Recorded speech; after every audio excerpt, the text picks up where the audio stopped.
I was going to see if you would talk about your recent video, more on Lane Craig. Was that the objective morality one? Yes. Yeah. No. Yes, it Well, is. this is well, maybe this will stir up some conversation. Can you explain to me, because it may be that I am missing some fundamental point here. Can you explain to me what you think is meant by objective morals or an objective moral value? This is so fundamental and so often missed. Objective to me means independent of a perceiver or of a mind to perceive it. That is, if a tree falls in the forest, does it make a sound? Objectively, the property of sound is a property of the object, right? Mass is objective, whether someone measures it or not, whether someone assigns a unit to it or not. Mass exists. It exists independent of the observer or the perceiver. Whereas subjective means that there is a subject in the subject-object dichotomy, that someone is there to perceive something. So values, by definition, must be subjective because someone has to assign them some sort of a value.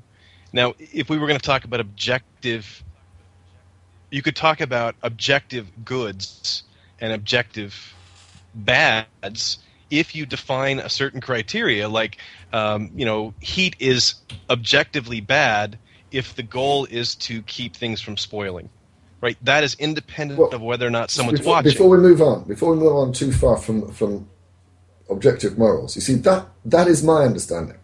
That Craig is saying that in what form it takes, I don't know, but a moral value exists even if there were no humans around to Yes. appreciate it.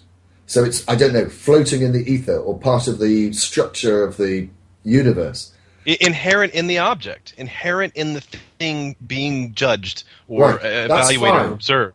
That's good, because that's what the understanding I have, and that's what I've been addressing. So now we accept that that's what Craig is referring to, and certainly that seems to be what he says himself when he does explain it.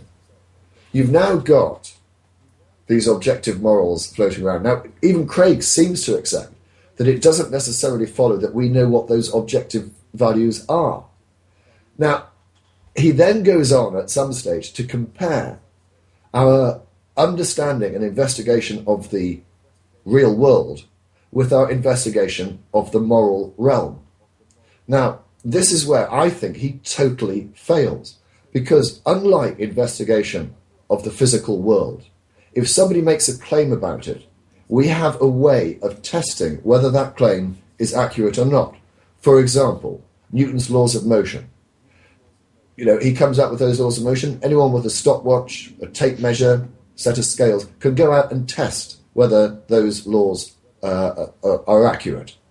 That's what, they're objective in that, they can be tested in that way. They exist without a human necessity to observe them.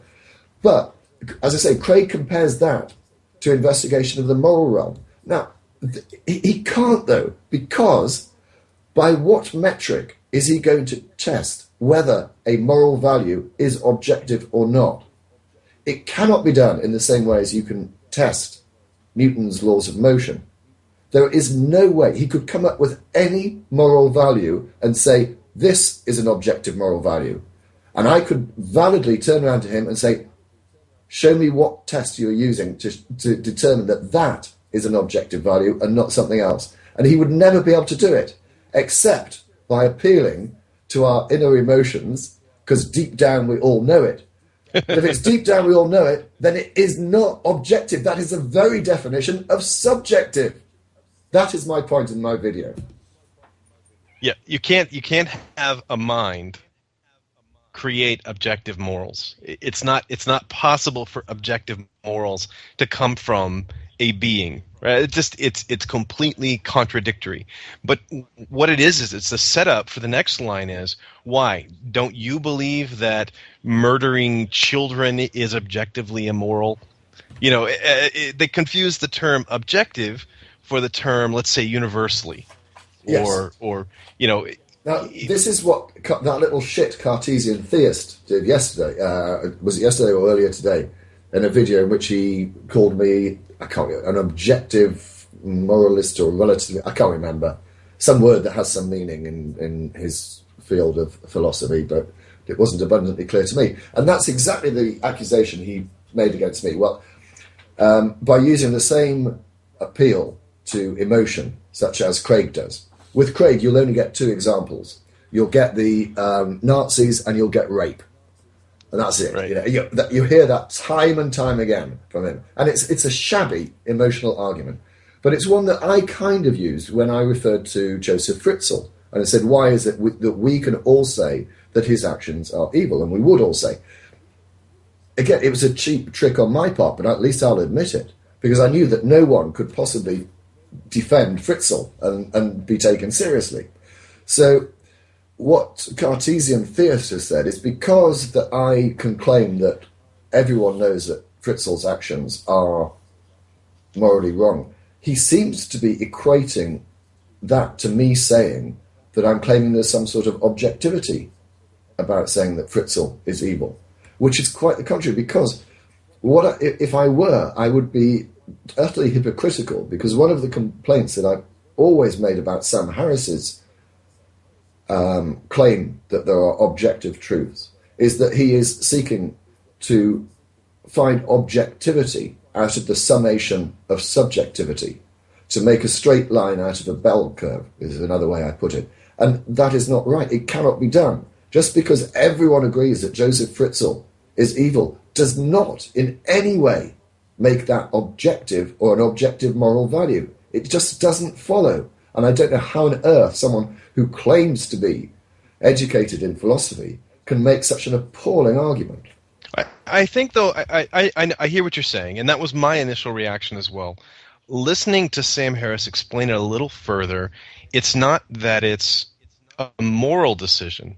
It is how would we put this? It is a position, an objectively true position, that suffering is, and I'm going to use a specific term here, undesirable to the people suffering. Right? That is, no one that I know of enjoys true suffering. We have to define our terms very clearly, but that is an objectively true fact, that as far as we know, suffering is unpleasant to the person suffering. And from that, we can derive other laws. This is a problem, isn't it? Because some people enjoy suffering. And what is suffering to some is pleasure to others. I mean, standing on the top of a cliff and throwing yourself off would, for some people, to be absolute hell. But to others, it's a recreational pastime. So I don't see how you can... Then it's not suffering. It's almost a tautology. This is what I'm trying to advance here, that it is objectively true that badness is unpleasant. That's really all we're going as far as. And I think that's a fairly safe statement. If you enjoy something, then it's not really suffering. It's all about how you define what your is terms. Suffering for one person is pleasure for another person. So it's difficult to find a universal concept of what suffering is. That's my problem. Yeah, well, maybe that is the fundamental issue then, is a problem of definitions, because I can absolutely see an objective position, a position that suffering is objectively unpleasant. I don't think that you would find that to be subjective.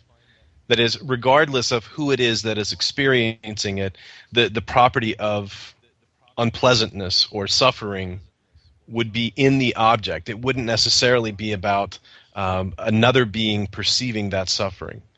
So, even if we're talking about, let's say, torturing a worm is undesirable to the worm, right? Regardless of who we're talking to or whether or not someone's there to see it, the suffering of that worm is objectively unpleasant to the worm. That's not quite the same thing as saying that torturing an animal is objectively wrong. It may be universally wrong, but we still have someone to impose a subject property onto the objective property of suffering. or the object of suffering. And when you say universal, that is, common agreement. Exactly. Right. Like I've said about Joseph Fritzl. You would describe Right. that as universal. Yes. Yeah. Yeah. I mean, it goes back as well to another point about whether the concept of morality is of any relevance whatsoever if there were no humans around, or no life around. Thunder used this as an example. I think it may have been pre-show, but I think it may have been in the show. I can't remember. He described someone living on their own on a desert island, so that there is no society for him to interact with.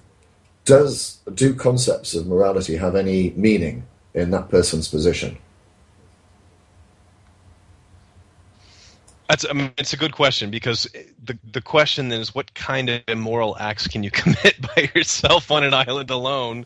Yes. Can you steal?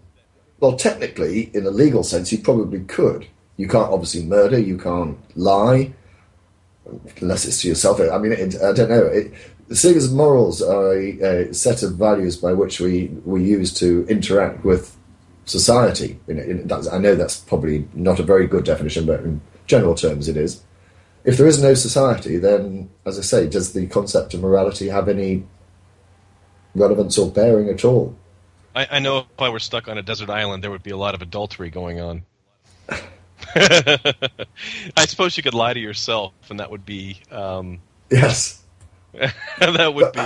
no, I'm not going to go down to the philosophical question of whether you can actually genuinely lie to yourself. Instead, what I'm going to do is add Oliver to the call.